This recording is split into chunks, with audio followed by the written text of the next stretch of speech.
Mga kapuso, quick update lang po tayo dito pa rin sa Taal Lake Central Fishport.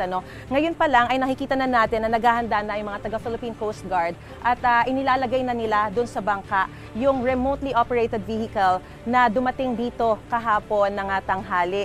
At sa araw pong ito ay itetest po nila itong ROV na ito para malaman kung gaano ka-efficient itong tatakbo dito sa lawa. Kailangan daw pong i-test kasi nakadesenyo ito para sa dagat kung saan mas maganda ang visibility.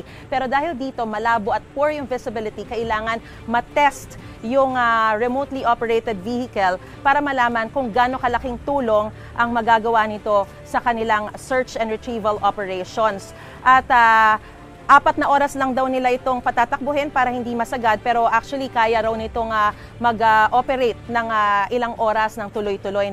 Ngayon, kung ito ay magiging efficient ang kanilang operasyon, ay naka-standby na lamang ang mga technical divers at hindi na muna sila pasisisirin dahil yung remotely operated vehicle na lamang ang kanilang i-operate sa paghahanap ng mga karagdagang mga buto ng mga missing sabongero. Yan muna ang latest na sitwasyon mula pa rin dito sa Taal Lake Central Fishport. Balik muna sa studio. Gusto mo bang mauna sa mga balita?